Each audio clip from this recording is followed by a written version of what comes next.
Now,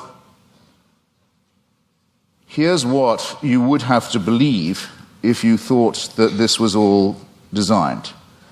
Dr. Craig gave a slight parody of what I think about this.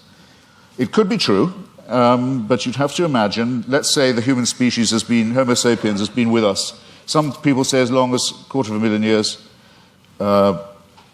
Some say 200, some say 100,000. Francis Collins and Richard Dawkins oscillate about this. It's not a very big argument. I'll just take 100,000, if you like.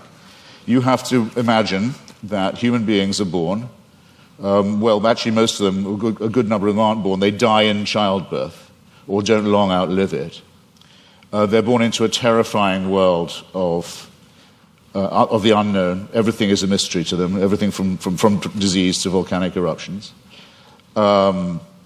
Everything is, their life expectancy for the first, many tens of thousands of years would be lucky to be in the 20s, probably dying agonizingly over their teeth, poorly evolved as the teeth are, and from other inheritances from being primates, such as the appendix that we don't need, such as the fact that our genitalia appear to have been designed by a committee, other shortcomings of the species, exaggerated by scarcity, by war, by famine, by competition, and so on. And for 98,000 years or so, heaven watches this with complete indifference. And that, we know where your children go to school, by the way. Heaven watches this with total indifference, and then, with 2,000 years to go on the clock, thinks, actually, it's time we intervened. We can't go on like this. Why don't we have someone tortured to death in Bronze Age Palestine? That should teach them.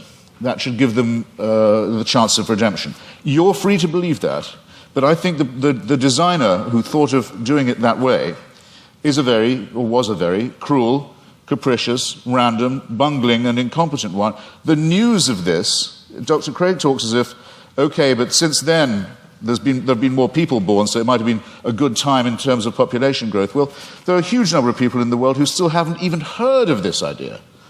The news hasn't penetrated to them. Or where it has, it's been brought to them by people who Dr. Craig doesn't think of as Christians, such as Mormons, for example.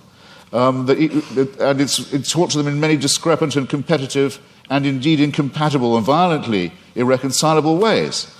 And there's been a lot of argument in the church and the churches all this time about, well, okay, what is the answer to that? What about all the people who never could have heard the good news, or who never will hear it, or still haven't been reached by it, and who've died not knowing about it? What happens to them? How can they be saved? Well, the argument is that it's all somehow made retrospective. And with so many of these arguments, I just comment on these, well, how convenient. Because if you're willing to make assumptions of this kind, then really evidence is only ancillary to what you are advancing. Mr. Hitchens withholds belief in God, but he's unable to give us any argument to think that God does not exist, which is what is called positive atheism. Now, he does mention that the human species has been here for 100,000 years, but I've already responded to that. What's crucial there is not the number of years, it's the population. And only 2% of the population of the earth has existed before Christ. And during that time, God is not indifferent to the lot of those people. Rather, he is preparing humanity, preparing the world for the advent of Christ, so that in the fullness of time, Christ would come into the world.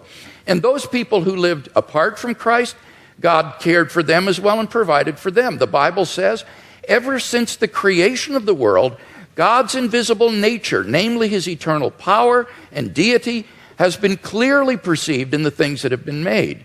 Paul says that from one man, God made every nation of men, that they should inhabit the whole earth. And he determined the times set for them and the exact places that they should live. He did this so that men would seek him and perhaps reach out for him and find him, for he is not far from each one of us, for in him we live and move and have our being. So that those who lived before Christ were covered by the death of Christ, they were covered by his atoning sacrifice, and God will judge them on the basis of the information that they had in their response to general revelation. Similarly, for those who haven't heard of the gospel yet today, they will be judged on the basis of the information that they do have and how they respond to that. And aren't you glad that you don't have to judge them? You can leave this up to the hands of a just and holy and merciful God who will judge people on the basis of how they respond to the revelation that they do have.